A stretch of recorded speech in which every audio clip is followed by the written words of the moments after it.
So the thing about me is this. I love learning new things and being super duper educated on brand new topics. But you know what I also love more?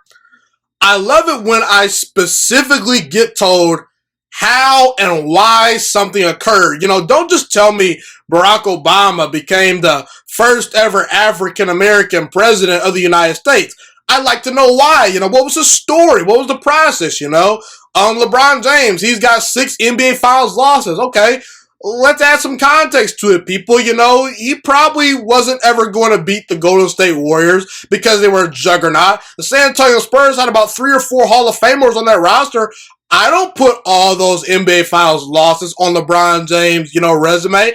So I now want to shift to Aaron Rodgers, who everyone out there is bailing on, saying that he's the problem in Green Bay. Well, maybe not everyone, but I think that a good amount of the Aaron Rodgers haters out there are saying he's not a great leader. He is a flawed quarterback. He's overrated. Can't win big games. He's a choker because he couldn't beat Tom Brady at home. Listen, we can all blame Aaron Rodgers for coming up short in the playoffs versus Tom Brady because he did come up short. But let's also point out the fact that Aaron Rodgers, for the most part, was the solo reason why the Green Bay Packers even had a chance to win that football game. In fact, a lot of you people out there told me, personally in the offseason, that Green Bay was an overrated football team. So this overrated football team you guys said is not that good, all of a sudden won their division, won 13 games, and Aaron Rodgers goes out there and wins NFL MVP, and haven't they kind of overachieved? We recognize Aaron Rodgers has a 11-9 record in the playoffs, which is good, but not all-time great, But here's the thing, people. What people have to realize is quarterbacks more times than not get way too much credit and way too much blame when their team fails. You have to realize football is about, more times than not, which 53-man roster can come together on a given Sunday. Which 53-man roster can overcome obstacles. And I don't think I can blame Aaron Rodgers throughout his career for Green Bay only getting to and winning one Super Bowl on his watch. Because in Aaron Rodgers' career, in 9 playoff losses, his defense has given up, on average, 35.7 points per game. Nearly 36 points per game Green Bay is giving up on average in Aaron Rodgers' playoff losses. To put that in context, Tom Brady has played in 44 career playoff games. 3 times the New England Patriots have given up 35 or more points in a game. Tom Brady is winless in all of those contests. Joe Montana, throughout his career in the playoffs, twice his team has given up 35 or more points. He's winless in all those games. Peyton Manning, 3 times that occurred in his career in the playoffs. His team is winless in all those games. Ben Roethlisberger, 4 times this has occurred in his career. His team gives up 35 points per game. He loses all 4 of those games. Eli Manning, only 1 time in 12 games did his defense give up 35 or more points per game. He lost that game to Aaron Rodgers, ironically. Terry Bradshaw, let's see here. Did his defense give up 35 points? Do we have any information? No, we don't. You want to know why? I don't have any data for that because, Terry Bradshaw's defense never gave up 35 points in a playoff game throughout his entire career. What a luxury for Terry Bradshaw, man. You wonder why he has all those Super rings. And you're going to blame Aaron Rodgers for the playoff losses. Aaron Rodgers is second all-time in the playoffs in touchdown passes. In NFL history, in the playoffs. Second all-time in touchdown passes for his career in the playoffs, only trailing Tom Brady. Aaron Rodgers, in the playoffs for his career, is 6th all-time in yards. He's 5th all-time in passer rating in the playoffs. To put that in context, Eli Manning has the 19th best passer rating in the playoffs of all time. He's actually tied with his brother Peyton Manning. They're both tied for 19th all time. They've won multiple rings. Ben Roethlisberger has won multiple rings. He has the 23rd best passer rating in postseason history. Tom Brady is going to be playing in his 10th Super Bowl very, very soon.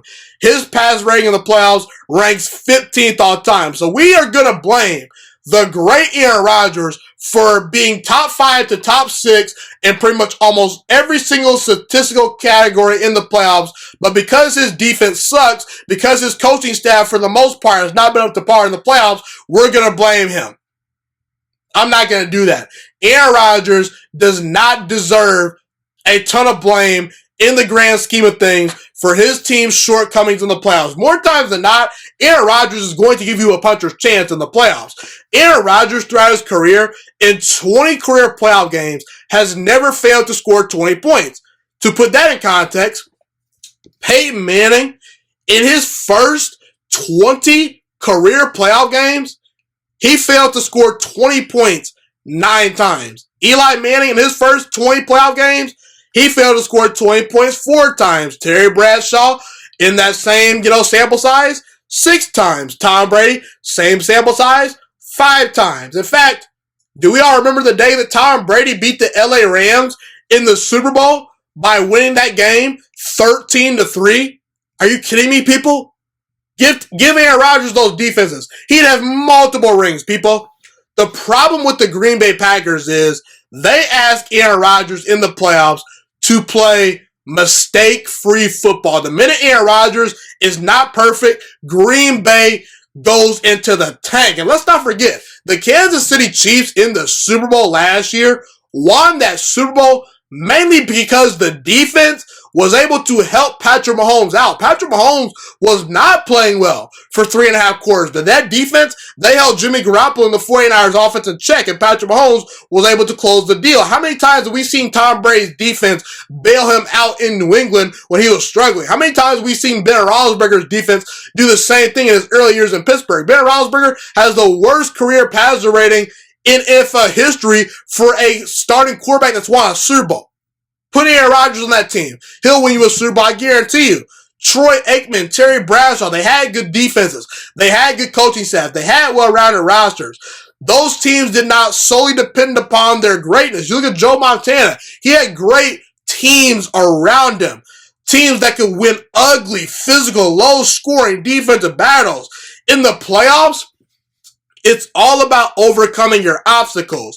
And even if Aaron Rodgers plays great, Green Bay is not able to overcome his shortcomings. Aaron Rodgers can overcome his defensive shortcomings at times. He can overcome the fact that Green Bay may not have a great running game at times. Where's the game where Green Bay has bailed Aaron Rodgers out in the playoffs?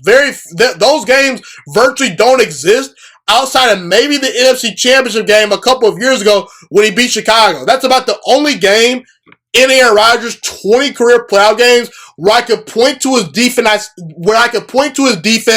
and his overall team, and I could say they helped uplift Aaron Rodgers when he did not have his best fastball.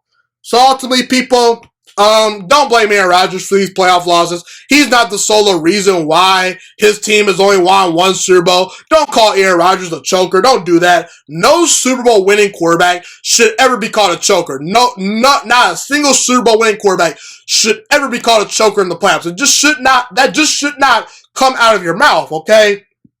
Now, I've always said, I've had a problem with how Green Bay does business in their front office. They're not aggressive enough. They don't take big swings in free agency. They don't spend money. They don't make trades. And the lack of ownership and the lack of aggression from Green Bay's front office and their unwillingness to think outside the box and be aggressive has really hurt Aaron Rodgers because they've wasted away his best years by making him carry the team. Whereas now they're just starting to give him some support, and it might be too late now. The Rams and the Saints in the past couple of years have gone all out of their ways to try to win Super Bowls, and they made big swings in free agency, and they made trades for players and stars and whatnot. And I don't want to hear about the lack of a salary cap and the lack of draft picks, okay?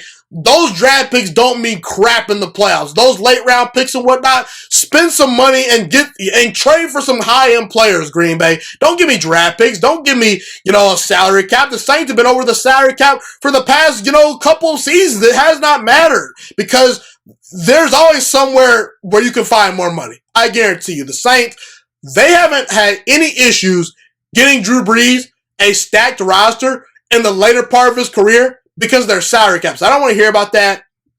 And Green Bay, this past year, they drafted a quarterback instead of getting Aaron Rodgers, an impactful player that could help him versus Tampa Bay. And unfortunately, Aaron Rodgers has to suffer because of it. They put a lot of pressure on Aaron Rodgers and that coaching staff this year. Imagine if they brought in a guy like, Michael Pittman, or another star wide receiver, or a guy like Patrick Queen at middle linebacker, or a defensive tackle to help get him the ball back more, But unfortunately, it's just the way the cookies crumble for Aaron Rodgers, I believe in context, and I'm not going to be one of those people that calls Aaron Rodgers overrated or calls him a choker because his team can't get it done in the playoffs. Don't always blame Aaron Rodgers, because more times than not, he does not deserve a ton of blame. He really doesn't. He has to play perfect football in the playoffs, and the minute he doesn't, more times than not, Green Bay falls short. And it's unfortunate. It really is.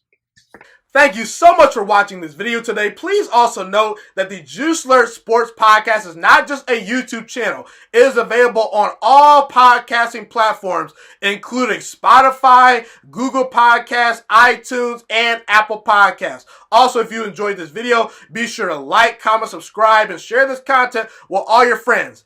This podcast is my favorite thing in the entire world right now. It is my passion. And I want more people to listen to this podcast. I really want this podcast to grow. Also, a fun fact about me is that I want to go into the sports broadcasting and media world once I graduate from the University of Toledo, a college in Northern Ohio. I am looking to become one of the next great sports broadcasters and analysts out in the world.